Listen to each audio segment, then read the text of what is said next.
Bienvenidos a Radio Uruguay, bienvenidos a La Máquina de Pensar. ¿Cómo andan? Espero que anden bien, porque La Máquina de Pensar ya mismo arranca. Ahora son las 19:01, con Juan Cora en controles de emisión, piloteando esta máquina, y con Gustavo Germán en la puesta a punto. Amigos, esta semana, bueno, ustedes saben, el año pasado, yo así que ando medio acelerado. El año pasado no, digamos que la semana pasada se la dedicamos a Martin Scorsese, y esta semana viene surtida. Vamos a hablar de teatro. Vamos a hablar de, por lo menos durante 2 días vamos a hablar de teatro, vamos a hablar de 2 novelas también, vamos a hablar de poesía, al menos también 2 días, y vamos a hablar de, ¿qué más vamos a hablar? También de poesía y de teatro, y de novela. Bueno, arrancamos hablando de teatro, una obra que se llama Cachafaz de Coppi. Es una obra de teatro de un autor argentino del cual ya hablamos en La Máquina de Pensar, le dedicamos una semana hace bastante tiempo, no hace tanto tiempo, que va al teatro, y vamos a darle la bienvenida a sus 2 actores principales. Nacho Duarte, ¿cómo andás, Nacho? Hola, buenas, ¿cómo estás? Muy bien, ¿y vos? Bien, Nacho. Y Denis Fernández, ¿cómo estás? Buenas noches, bien. ¿Todo bien? Todo bien, todo bien. El director, la dirección general es de Carlos Muñoz. Y esto va el próximo jueves 8 a las 21 horas. En Arteatro, exactamente. En Arteatro, que eso está en Canelones 1136, esquina Gutiérrez Ruiz. Bueno, Coppi es un seudónimo de un autor que se llamó Raúl Damonte Botana, ¿no? Que era de clase bastante alta, creo, ¿no? Y argentino, sí, radicado en París. Fue historietista, hizo una historieta muy interesante, de la cual hemos hablado, que se llama La Mujer Sentada, sí, ¿no? Que es muy graciosa, sí. Muy minimalista también, ¿no? Muy minimalista. Sí. Y aparte hizo novelas, hizo teatro. Bueno, en estos años por lo menos yo vi 2 obras de teatro de él en el Circular.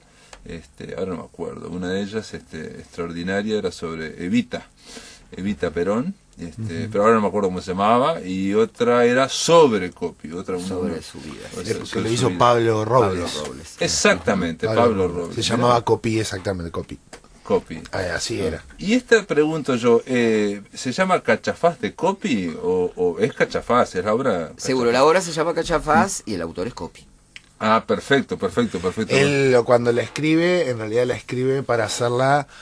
es una ópera. En una ópera. Es una ópera. No sabía. Y es en verso. ¿Es en verso? Sí, hay que ir a verla. Una ópera en verso. ¿Pero son ustedes 2? ¿Cantan o qué? No, la llevamos a teatro. No cantamos. Fue una adaptación que hizo el director de eso que es una ópera a una obra de teatro con 2 actores y mucha voz en off. Mucha voz en off. ¿Y qué te iba a decir? Y este hombre, bueno, estuvo también, fue un rupturista de aquello, prácticamente que no volvió a Argentina nunca, ¿no? No, y vivió un tiempo en Uruguay. Sí. En su niñez, preadolescencia, sí. Y ahí, por ahí, hasta la adolescencia, antes de irse a Francia, sí. Tiene una novela corta que se llama El Uruguayo, el uruguayano. Sí, que es muy interesante. Yo la recomiendo que la lean porque es... Es que su cabeza era muy interesante. Sí. Todo lo que escribía era raro. Es muy surrealista, el uruguayo. Muy adelantado para la época. Sí, era muy adelantadísimo. Estaba como 20 años mínimo adelantado. Sí, de acuerdo. A su tiempo, ¿no? Y en la década del 80, que es cuando él fallece, escribe estas 2 últimas novelas. Esta última, en el 87, la terminó de escribir y se murió en ese mismo año, o sea que nunca la vio representada. Nunca vio Cachafaz en escena. Él, por ejemplo, no volvió a Argentina en parte por aquella obra que hizo de Evita también, ¿no? También. Fue muy escandaloso. Y en realidad ellos se fueron por problemas políticos. Sí. O sea, eran antiperonistas, creo yo. Cuando vino Perón se fueron todos. Sí. Y primero estuvo un tiempo acá en Montevideo con sus padres. Ahí fue donde pensamos que conoció el conventillo Medio Mundo y basó esta obra. Esta obra se desarrolla en una habitación del conventillo Medio Mundo. Ah, mira vos, eso es un detalle que no puedo... Es más, en el pie de cabeza enseguida después del título de Cachafaz, él agrega, esta obra se realiza exactamente en una habitación del conventillo de Medio Mundo, Montevideo, Uruguay. En la calle, creo que pone hasta la calle, en Durazno, creo que pone. Sorprendente, ¿no? Sí, sí, sí, Ni idea, ni idea. Y trae dos personajes, la Raulito y Cachafaz. La Raulito. Es una tragedia posmoderna de una gran historia de amor entre dos hombres, la Raulito, una travesti, y Cachafaz, un fiolo. Hay un fiolo.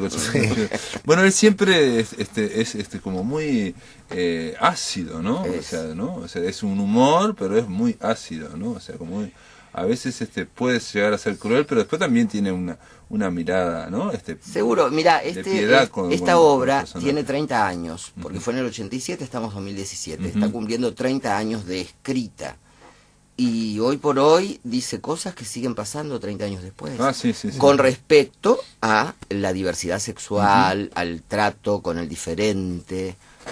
Sí, A la represión. Sí. Al reprimir a la gente porque trata de ser.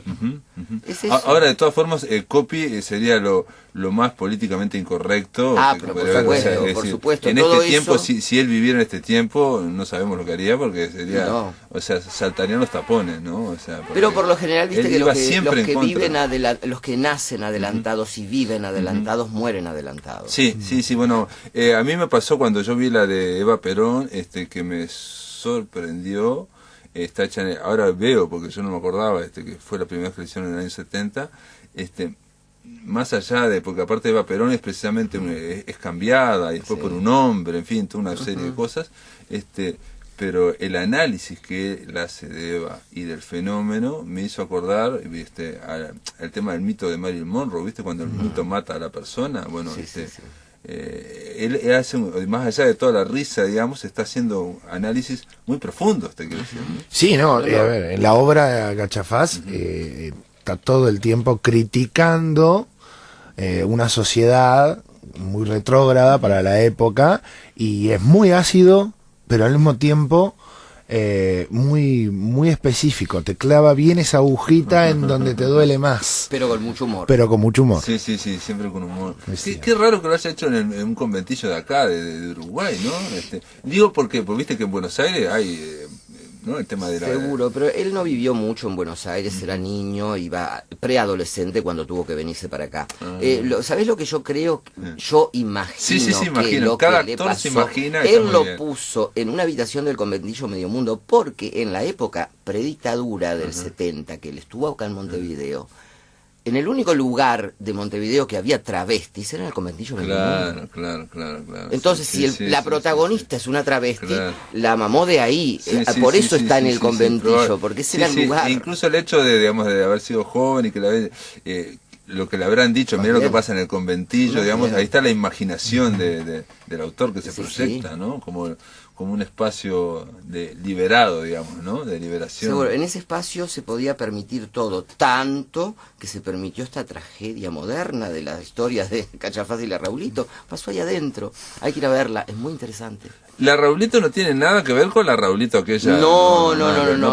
Pregunto, porque alguien puede estar pensando. No, esta es otra, Raulito. Es otra. Yo creo que se basó en ese personaje de la Raulito, la famosa argentina, pero la trasladó para su versión. Sí. Y acá. Estoy leyendo acá en Wikipedia que dice que Cachafaz fue estrenada como ópera en el 2010. Sí, recién. Qué increíble. En París. Recién en el 2010. Digo, sorprendente, ¿no? Para un autor muerto en el 87. Por eso te digo, era tan adelantado que era cómo ponías aparte la historia que trata. Es una historia durísima, pero con muchísimo humor. Y es una historia actual todavía. A pesar de que no en los términos, pero sí, es actual. Para muchos trans es actual todavía. Sorprendente. ¿Y pueden contar mínimamente el argumento? Yo no tengo ni idea de Cachafaz, ¿no? Bueno, sin yo te voy hacer a contar, spoiler. Como le dicen ahora, spoiler. Lo que pueda y hasta donde pueda. Y también lo que quiera. Bueno, es la historia, ya te digo, de un travesti y un fiolo. Un pillito también. Viven juntos. ¿Ella trabaja para él? No queda claro. Él la manda a trabajar, pero ella se revela. Ella es muy rebelde. Ella tiene su personalidad muy marcada y se nota al correr de la obra, se le nota la personalidad marcada que tiene esa mujer que termina siendo una loca. Loca.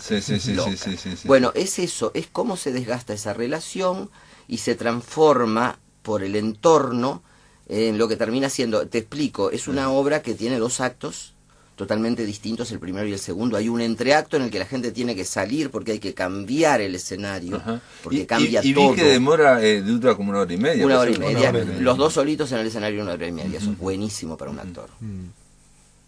Es un desafío. ¿Y cómo fue el proceso? ¿Cómo lo eligieron? ¿Por qué eligieron a Coppi ahora? Yo me acuerdo la de Pablo Robles, y otra que ahora no me acuerdo, que no me gustó, bueno, no me gustó a mí, digo, ¿no? pero también salió en el circular, que era, creo que dirigida por Goldstein, pero no me acuerdo cómo se llamaba. No, ese fue por el Becher Minar hace muchos años atrás. No, esto estamos hablando ahora unos 2 o 3 años. Sí, una que dirigió Goldstein, yo no me acuerdo en este momento tampoco el nombre. ¿Y por qué la eligieron? ¿Tenés alguna idea? Yo te cuento. Ustedes realidad, son, digamos, actores independientes, están vinculados con Carlos Muñoz. ¿Cómo seguro, fue el sí. proceso? Bueno, la historia fue así. Un día viene Carlos Muñoz y me dice, ¿te interesaría hacer un Copí? Y a las 2 semanas, porque sus tiempos son distintos al resto de la humanidad, me manda el libreto. Yo leo el libreto, me interesa mucho, pero hasta 6 meses después no tuve contacto con Carlos. A los 6 meses, cuando vuelvo a tener contacto con él, porque se había ido para Europa, le digo, sí, a mí me interesa. Ah, bueno, ¿te interesa? Entonces le hacemos. Y recién ahí fue por los derechos. Después que tuvo los derechos tuvimos que encontrar al Cachafaz, porque él a mí me había propuesto la Raulito desde el principio. Sí, de acuerdo. Nos faltaba un Cachafaz que hiciera juego con la Raulito, porque no podía ser cualquier Cachafaz. Y ambos coincidimos en el señor aquí presente, que ahora te va a seguir contando la historia. Nacho Duarte, coincidieron en que el Cachafaz era Nacho Duarte. Estoy viendo, era dirigida por Alfredo Goldstein, Una visita inoportuna, y estuvimos hablando le dedicamos la semana a Coppi, o la literatura como un corte de mangas. Esa la titulamos la semana. Petit.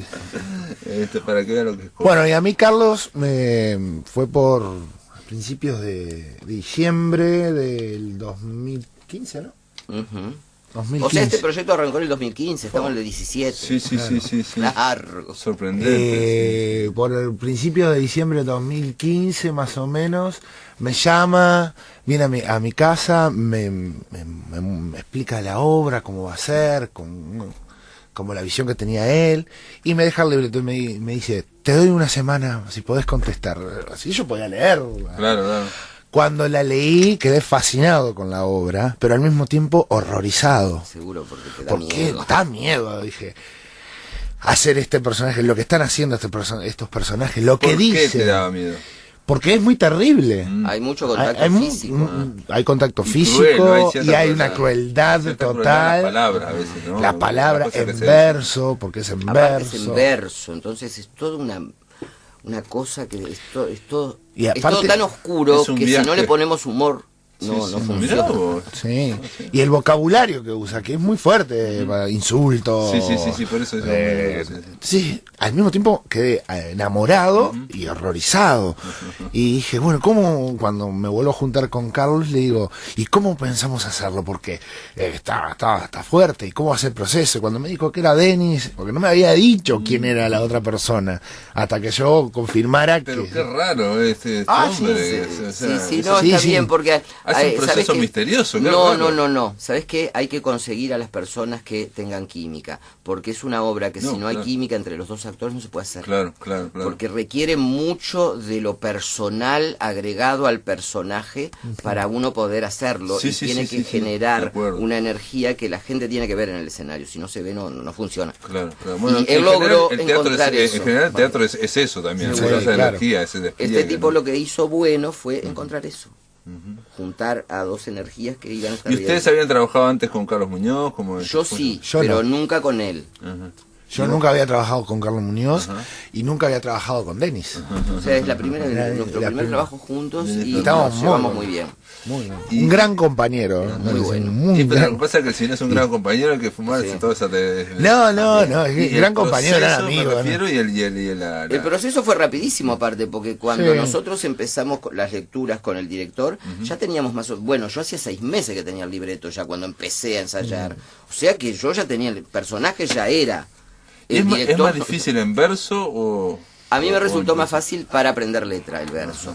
Pero, porque aparte, viste que es matemáticas. Sí, sí, sí. Después que vos le encontraste el ritmo, Sí, sí, no es te una vas a especie de ir. música, sí, no es te una vas a ir. música, Muy musical. Sí, sí, es una música. No, sí. no hubo. Al principio nos juntábamos aparte, hasta fuera de horarios de ensayo Para pasar planteados letra. para pasar la letra para que entre. Y aparte tenemos que reconocer que siempre tuvimos asistentes de dirección muy buenos que nos daban letra, porque seguro, al tener tanto en off, necesitas otra voz. Somos los dos, pero hay momentos que hay Sí, en off, sí, entonces sí. necesitas otra voz. Pero lo logramos. Y esa es la voz de un locutor grabada, obviamente, por otro. Sí, no, en realidad son 5 o 6 actores a los que le pedimos que grabaran las voces en off creando los personajes. Porque en un momento te habla la policía, Sí, los sí, vecinos sí, sí. del conventillo. Y eso se las hace para vecinas. precisamente no tener que poner tantos actores en escena, digamos. Es Es como que una ¿sabes qué visión, pasa? una Seguro. síntesis de ¿Sabes la qué obra. pasa? Que la versión que le hizo Carlos era como... no era necesaria toda esa cantidad de gente. Se podía perfectamente grabar en off y nosotros hablar siempre con el afuera, que eran o los vecinos o las vecinas o la policía, o en algún momento cuando enloquecemos hablamos con ánimas también. Nosotros hablamos con quien sea, no nos callamos nunca. Acordate que nosotros te dijimos hace un rato que la situación todo pasa en un cuarto del conventillo. Todo eso, pero siempre en la misma habitación. Entonces, el afuera de este micromundo que está dentro del conventillo, ya que es un micromundo, que es este cuarto, le habla al afuera. Y el afuera tiene como unas intervenciones picaditas. El afuera Es un ida y está- vuelta con un ida el y afuera vuelta. también. Hay momentos en que estás hablando como con el tercero, que es cualquiera de los que está ahí. Correcto. Y otra pregunta, ¿por qué? Porque no la vi yo la obra. Tenés que verla. Sí, ¿por qué no hay que cambiar todo el escenario de Porque hay un... Porque si es el ellos- mismo cuarto. Es el mismo cuarto, Sí, pero pero ellos ellos se tienen un transforman. proceso. Ah, Se transforman en algo que lo plantea la obra. Y al transformarse estos dos personajes se transforma también el entorno donde están ellos. Entonces, y el afuera ve otra visión de estas personas. Se transforman en los reyes del arrabal prácticamente. claro. Audaz, divertida, transgresora, Cachafaz y la Raulito defienden su amor y su condición en el mítico conventillo Medio Mundo. Pasión de tango y arrabal. Cachafaz de Coppi, un texto imperdible del teatro contemporáneo, una pareja trágica en un mundo donde manda el hambre y la discriminación. Un autor imprescindible. Amigos, esto está en Arteatro, que está ahí en Canelones y Gutiérrez Ruiz. Y bueno, este es el último jueves, ¿no? No, vos sabés que por Sigue. suerte, gracias a que el público ha respondido, Ah, seguimos 2 jueves más. bien. Pero no se queden porque después no lo podemos hacer más. Son esto, o sea que es durante estas 3 semanas, ¿no? A partir Sí. de ahora 3 semanas, muy bien.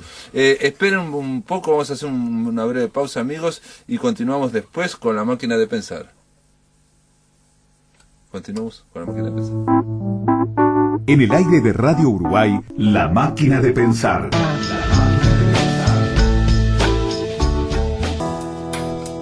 Amigos, continuamos en la máquina de pensar. Estamos conversando con Nacho Duarte y Denis Fernández. Ellos son los dos actores que representan. Uno representa a Cachafaz y el otro a la Raulito, que son esta obra que se llama Cachafaz, que está en Arteatro este jueves a las 21 horas, amigos. Tengo el placer, digamos, la alegría de decirles que nos han dado 5 entradas de 2 por 1, o sea, para que vayan 10 personas serían, ¿no? O sea, 5 10. entradas de 2 por 1 a aquellos que obviamente llamen al 2-915-1050, los primeros 5 que llamen, les vamos a dar esas entradas para, reitero, es este jueves 8 a las 21 horas en Arteatro, que está en Canelones, bueno, esquina Gutiérrez Ruiz. Los que vienen a buscar las entradas obviamente van a ver dónde están. ¿Por qué estábamos hablando de Coppi y estábamos hablando de del medio mundo. La pregunta es en algo que yo leí ahí y que ustedes no mencionaron. Dice, pasión de tango y arrabal. ¿Hay tango? Hay tango, por supuesto. Claro. Mucho tango. Y nosotros hacemos unos pasitos como podemos. Pero y en tango, ese- digamos, célebres tangos, ¿no? ¿O no? O es o musicalizado tipo tango. Está la musicalización, nosotros estamos muy vestidos de la época de Raval. Porque Y está- yo canto un tango, y él en algún momento Yo también. ¿Y qué es un tango conocido? No, un tango de No, Coppi. es que un tango que escribió Copí para el momento. Tenés que ir a ver la obra para ver qué es lo que canto. Genial, genial, genial. No, Es una oda a algo, imagínate. Sí, me imagino. No, y hay baile, hacemos unos pequeños pasos de baile de tango, todo asesorado por Verónica Largo Marcino, Que a su vez es nuestra escenógrafa. Verónica Lagomarcino, le mando un saludo, aparte de una gran escenógrafa. Es la escenógrafa, la y vestuarista, la vestuarista y la iluminadora. y la iluminadora del espectáculo. Hizo todo el ambiente, toda la creación del ambiente, así que es bien arrabalero. Sí. Bueno, Y ella como profesora también, porque ella es tan profesora de tango. Ah, es no sabía que era bailarina. profesora de tango, Claro. Verónica, pero bueno, no me extrañaba porque Verónica Lagomarcina es múltiple. Hay un detalle también acerca del tango, ya te escuchaba ahora Denis, y pensé también si no habría un clima tipo de cabaret también, ¿no? No, la habitación no, En es nuestra habitación. es nuestra no en el habitación. sentido de ese ambiente cabaret donde se cantan cosas. No fue por ese lado. No es fue por ese nuestra lado. habitación y nosotros al hablar en verso todo te lleva y en algún momento yo le canto un tango a él y después en otro momento él me canta un tango a mí y a todo el resto de las personas. Porque él es menos egoísta que yo se lo canto a él nada más. ¿Y es una historia de amor? Absolutamente, pero Ah. con violencia porque era la única forma que tenían esos dos seres humanos de demostrarse amor. Claro. Desde la violencia, de lo crudo, de la represión, desde del qué dirán también. No, también, y el qué aparte dirán. y pregunta también, y también está el tema digamos, de el varón del tango, ¿no? Exacto. Ese estereotipo, digamos, Bueno, ¿no? en un momento lo digo. En un momento él habla así. Yo lo digo que a ver, en el conventillo la gloria del matrero, o sea, del pillo, es ser adorado de un travesti. El varón, el guapo sí, de la por eso, época. por eso, Tenía que claro. tener algún Tenía que travesti tener atrás. un travesti atrás. Porque si no, no era varón. Alucinante. Y a ver, es parte de esa Idiosincrasia de esa época. de Exacto, esa sí, época. que tenía que ver con una Tenía cuestión- su prostituta, pero tenía el travesti. Que el travesti generalmente en algunas veces hacía de madama también, como secundona del otro. Impresionante, sí, es todo un mundo, Claro, es un mundo. que Coppi lo saca pero para Y decirlo lo pone que de la forma más cruda y ruda que estamos puede. hablando del año 87, que lo hace con algo, ¿no? Duro, y es alguien también que Coppi era un militante gay de alguna forma. Uno de los primeros, De los aparte, primeros, ¿no? uno de los primeros también en morir de SIDA, porque él murió en el 87 de Sí, SIDA. es cierto, sí. En ese sentido también tiene que ver con todo esto.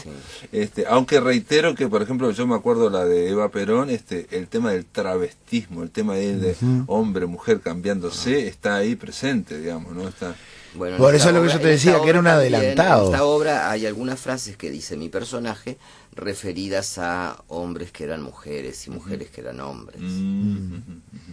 Digo, por eso te decía que es un adelantado para su época, o sea, un Claro, visionario. o sea, lo que estamos viviendo ahora, Claro. que es el tema, digamos, de borrarse o de multiplicarse digamos, las fronteras de los sexos, eso que parecía que había dos y no sé qué, todo eso que ya aparentemente ya no está está. laudado y ya está, digamos, de alguna forma público. En su momento él estaba rompiendo muchos límites. Mucho. Absolutamente. Vos pensás que también ponen estos dos personajes en un conventillo medio mundo. ¿Qué es el significado que tiene para nosotros el conventillo? Un lugar oscuro donde vive gente pobre, negros, claro. esto, la represión Y lo de la peor- sociedad que encajona La todo. lacra de la sociedad. La lacra. Pero aparte, Y en el último escalón estaba la travesti. Obvio.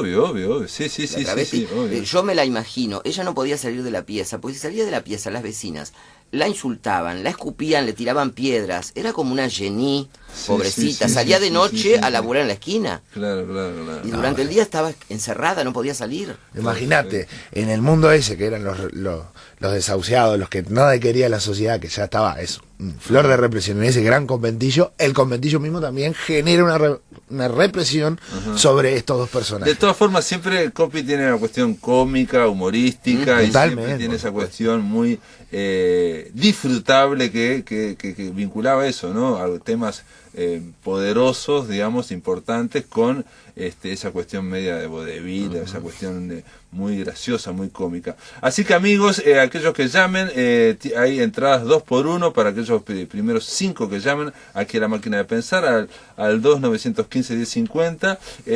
Reitero, es este jueves 8 de junio a las 21 horas, ahí en Arteatro. Y nada, Nacho Duarte, Denny Fernández, lo mejor para esta obra. Y un detalle, una sola pregunta que me olvidé de hacerla, y es que esta obra ustedes la podrían hacer en el interior, podrían ir al interior del país. Sí. Sí. O sea, no se requiere un gran traslado, me refiero no. a la escenografía. No, la No, escenografía es flaquita, se puede doblar y llevar. Y es estamos hablando de un solo ambiente. Un solo ambiente. ambiente, sí. Sí, no necesitamos mucho espacio. así que- Perfecto. Bueno, lo digo porque para aquellos que les interese, digo, que escuchan La Máquina de Pensar, no solo a la gente del litoral, Salto, Paysandú, Río Negro, Mercedes, sino también a la gente de Maldonado, Colonia. Si a alguien le interesa, bueno, se comunican con nosotros o van directamente al Facebook y se comunican con Cachafaz de Copy. Esta cosa es mucho más fácil de llevar de lo que uno cree, y yo sé que en general los actores quieren ir. Así que gracias por estar acá en La Máquina No, de gracias Pensar, a ¿no? vos por invitar.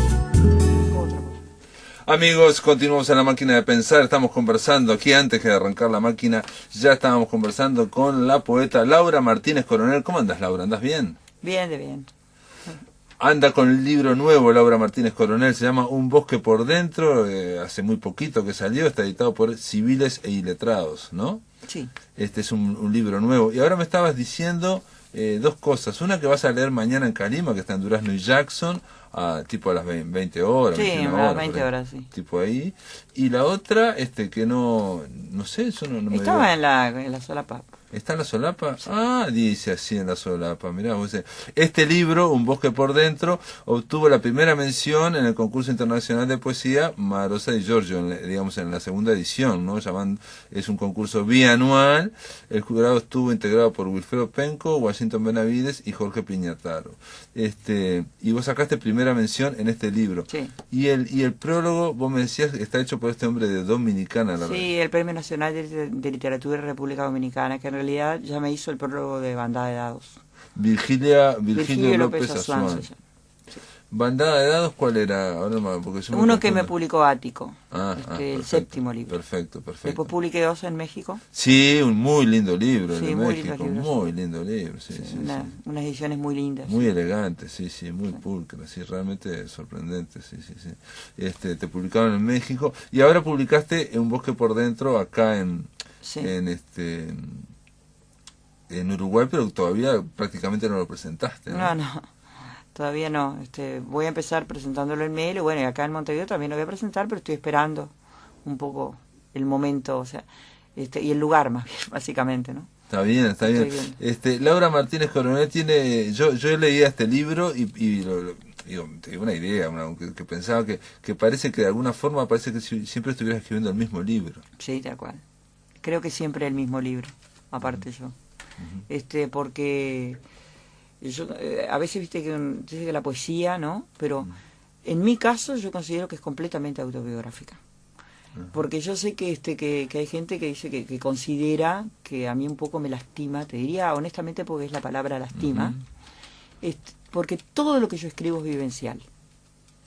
Puedo utilizar muchas metáforas, muchos símbolos, lo que vos quieras, pero todo es vivencial, todo. Entonces, por ejemplo, ese libro, Un bosque por dentro, inclusive tiene una temática que en algún caso, cuando yo lo presenté en la editorial, porque yo lo iba a editar inicialmente en México también, pero hubo un problema en la editorial, que se fueron a Barcelona, bueno, y ahora están en un stand-by.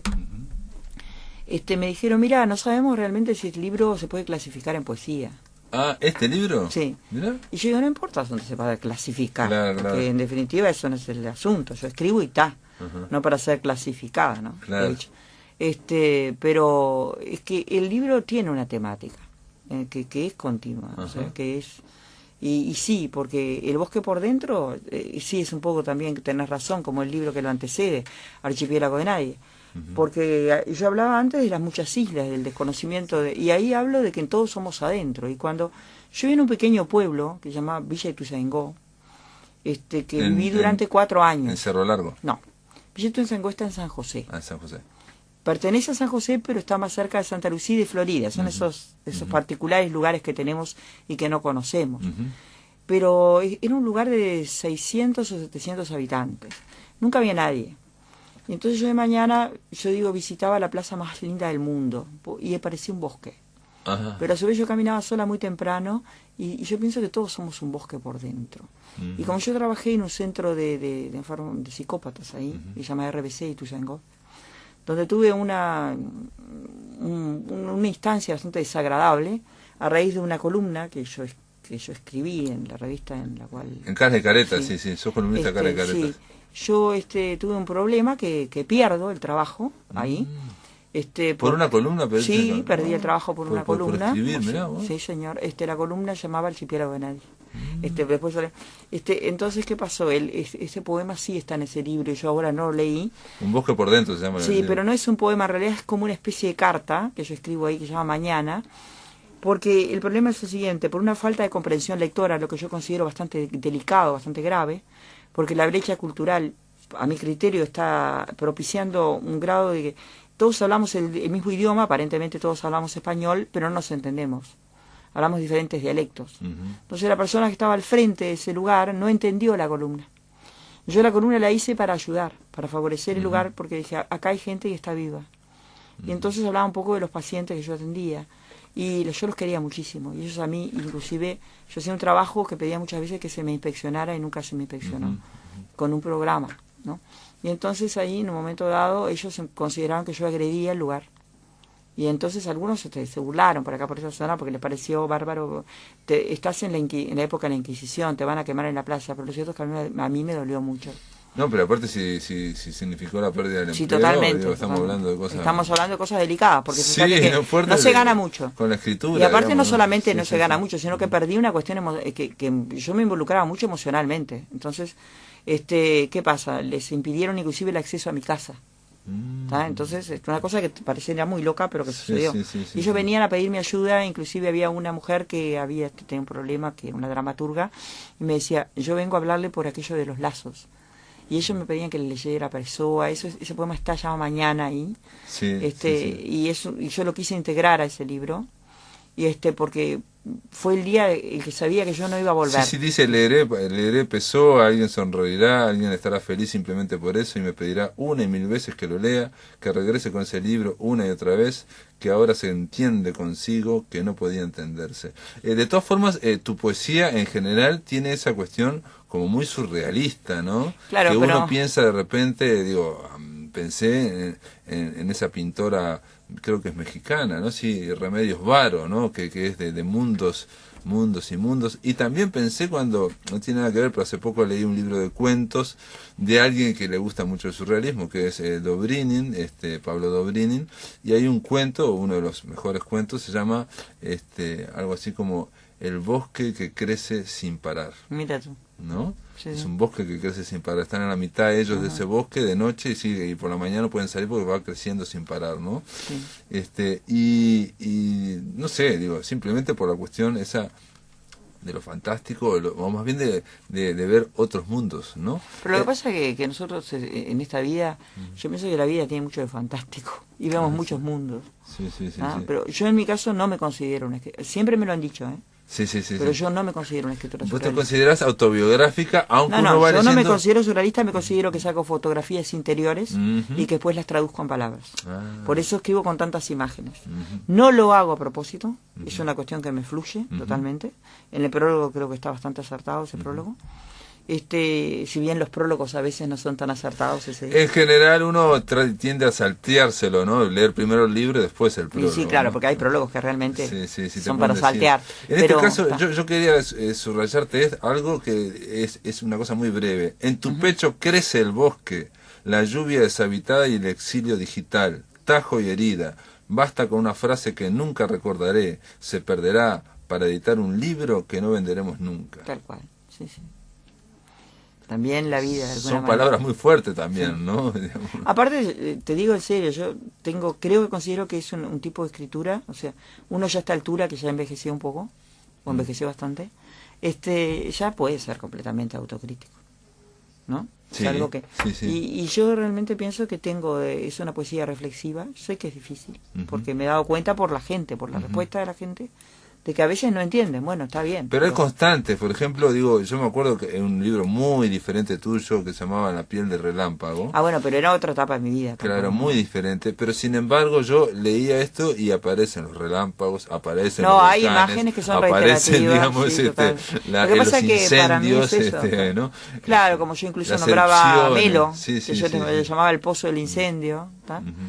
Sí aparece el relámpago porque todo es una luz, es un instante infinito, así, una cuestión de esa sensación de la pasajeridad, pero que vale la pena porque vivimos dentro de un relámpago, como la vida empieza en la piel de un relámpago. Sí, en la piel de un relámpago. Hay un verso también que lo subrayé acá, pero que estaría como un epígrafe para una novela, que dice: por dentro de la razón circula el sueño. Sí. Vos sabés que a mí me han pedido muchos versos que son epígrafes, inclusive para cuadros, algunas pintoras. Me han pedido, sí, porque creo que se puede, de cada verso se puede hacer un poema entero, porque ¿por qué no? Cada uno que haga lo que quiera. Yo ya digo, los libros son de todas las personas. O sea, y en general cuando publico un libro, pero eso me gustaría decirlo, porque a veces pasa por el medio. Para mí los libros son puentes de comunicación. A mí me hablan canales de diálogo siempre. Mucho más que cualquier otra cosa. Todos sabemos que no vivimos de eso, que no vamos a vivir de eso, pero que a su vez vivimos de eso. ¿Viste que es contradictorio? Exacto, sí. Es vivir de la literatura, pero no en el sentido material, sino en otro sentido. Aparte, por ejemplo, para mí la vida no es una devolución pecuniaria. Mucha gente me dice a mí o me critica de alguna manera, no sé, bueno, está bien, tienen todo el derecho, porque como que eso de que yo renuncio a determinadas cosas. No, yo no renuncio a nada. Yo tengo otro concepto de las cosas. Y me parece que las devoluciones en la vida están mucho más allá. Claro que todos necesitamos comer, que yo también busco cómo comer con menos dinero. Pero también necesitamos una retribución psíquica, que es lo que yo digo, ¿no? O sea, que eso te lo da la literatura. Totalmente. No, a mí me lo ha dado digamos, sobradamente. Sí. Han sido puentes de comunicación muy fértiles. La palabra para mí ha sido no solamente una forma de salvarme yo, creo que también he ayudado a gente, y de verdad he ayudado a gente, pues yo a veces me ha impresionado estar dando una ponencia así, y me pasó el año pasado en San José, que un dramaturgo de 78 años, que tiene el museo, tiene una pieza con el nombre de él, una sala, no sé qué, se puso a llorar y me dijo que en 78 años no había aprendido tanto como escuchándome. Dice que los alumnos, los días siguientes, seguían con esa anécdota. Y eso para mí es impresionante. O sea, parece una cosa tonta, pero no lo es. No es nada tonto. Y decime, ¿y por qué, cómo es este vínculo con este hombre de la República Dominicana, por ejemplo? Porque vos tuviste vínculo con México. Sí. No, el primer vínculo lo tuve con él. Lo que pasa es que él dice que yo hago ese tipo de trabajo.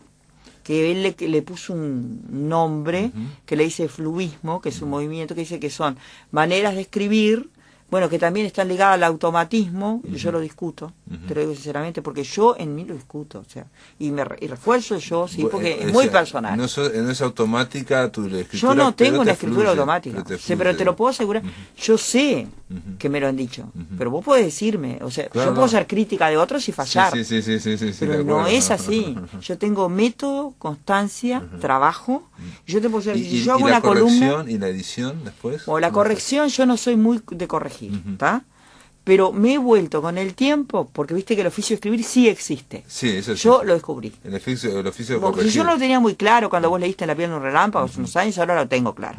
El oficio de escribir existe. Si vos cuanto más escribís, el oficio es más fuerte y es más claro y vos mismo te vas descubriendo. Soy de corregir más que antes, pero yo me corrijo. ¿Tá? De vigilar más lo que hago y de poner, por ejemplo, leo mis trabajos a otros antes a veces de largarlos. Correcto.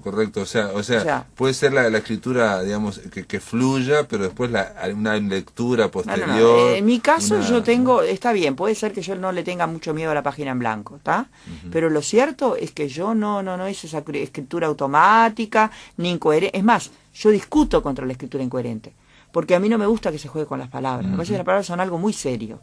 Y que el arte es una cosa muy seria. Entonces yo no podía estar jugando con las palabras. Las palabras para mí tienen un elevado poder. no como esas cosas que decimos continuamente como jugatorias, herramientas de lucha, no sé qué, no sé cuánto, es que de hecho tienen poder. Más allá de que yo no tengo nada que ver con la New Age ni nada de eso. No se puede jugar con eso. Entonces, no, es todo vivencial. Yo también trato de denunciar si puedo, se verán, tiene todo el mundo derecho a decir que yo soy hermética, y sí, claro. A Clarice Lispector me acuerdo que siempre yo digo, la llamo mi madre de las palabras. O a Marosa de Giorgio también le decían, digamos, pero me acuerdo de una entrevista en particular a Clarice Lispector donde ella dice, ¿sos una escritora popular?, le preguntan al abogado. No, ¿cómo voy a ser popular si todo el mundo dice que soy hermética? Claro. Y sin embargo a mí me parece totalmente clara, ¿viste? Eso es una cuestión. Lo que pasa es que también... Es entrar a la frecuencia en ese sentido. Y a veces también hay que hacerse un trabajo de pensar, de poder aventurarse en ese mundo que es más complejo, que tiene un paradigma, pero que es muy humano. Y me parece que no. Está bien que la gente haga escritura automática, yo qué sé, cualquier cosa ya. Yo antes era mucho más rebelde en esas cosas, ¿no? Ahora pienso que, bueno, no, que cada cual, ¿no?, haga lo que... Claro. Pero yo no tengo escritura automática, eso te lo puedo asegurar. O sea que, digamos, son imágenes surrealistas que aparecen, o digamos, de tu interior. Bueno, pero eso ni lo busqué. Pero no tal vez me buscó a mí. Exacto. Porque lo hago desde niña, y entonces no puede ser que una niña tenga una determinación de claro, que va. Tengo como una facilidad de las metáforas, de símbolos. Incluso yo te decía, no, y aparte una cuestión como torrencial, de cascada. Escribo mucho, sí. De que pero de cómo se va desarrollando el poema, digamos.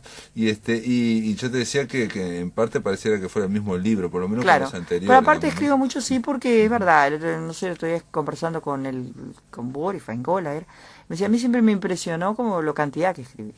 Pero no es que yo escribo porque cantidad, es que yo necesito escribir. Sí. ¿Puedes leer un libro, un poema de acá? O... Sí, si quieres.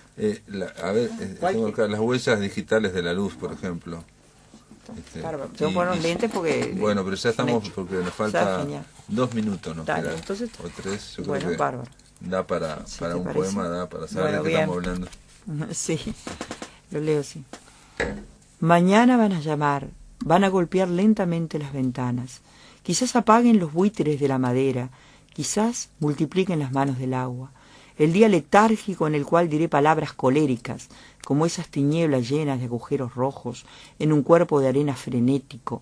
De pronto la noche y sus latidos, sus gritos de mortaja indiferente. Las espinas laten las piedras amargas volcadas, impacientes. El vacío tesoro de estar simplemente a terra dentro del quiero habitado orgullo que está el infierno del mundo. Mañana van a llamar, ya te lo he dicho, con un cobarde murmullo de tormenta. Las huellas digitales de la luz, un estremecimiento de pulpa inolvidable. ¿Qué tiene que ver con el amor, el nuevo pánico, las casas en paz, luna menguante, los verdaderos nombres de la selva que es el río, los tambores transparentes huecos en el camino? Nunca me sucede la masacre geográfica. La belleza seguramente desdeña estas palabras como un vampiro asfixiado, el espléndido plumaje de las islas olvidadas, los muros, quién sabe, todos los muros, como para cubrir de ropa la razón de la balanza, que tiene que ver con la vida el sagrado vestigio de la ceniza, como abrumados hombres en el silencio sacudiendo heridas del mundo. Hoy nacía la niña toda encendida, la sangre gritaba en el abismo crepitante de las piedras, en tu pecho crece el bosque, la lluvia deshabitada y el exilio digital tajo y herida. Basta con una frase que nunca recordaré, se perderá, para editar un libro que no venderemos nunca. Laura Martínez Coronel, está presentado el libro, se llama Un bosque por dentro, editado por Civiles y Letrados. Gracias por estar acá en La Máquina de Pensar. Dale, gracias a vos, Pablo, siempre. Amigos, se terminó La Máquina de Pensar. Mañana vamos a recibir a la escritora mexicana Julia Santibáñez. Ella es autora de un libro de poesía que se llama Eros una vez, que ganó el Premio Internacional de Poesía de Mario Benedetti, o sea, la primera vez que se hacía ese premio, y que se va a presentar este jueves 8 a las 19 horas. También vamos a llamar a Chile para hablar con Patricio Hidalgo y su columna musical La Rocola, donde nos va a hablar del cantor chileno Patricio Mans. Esto es todo, amigos, que lo pasen muy bien.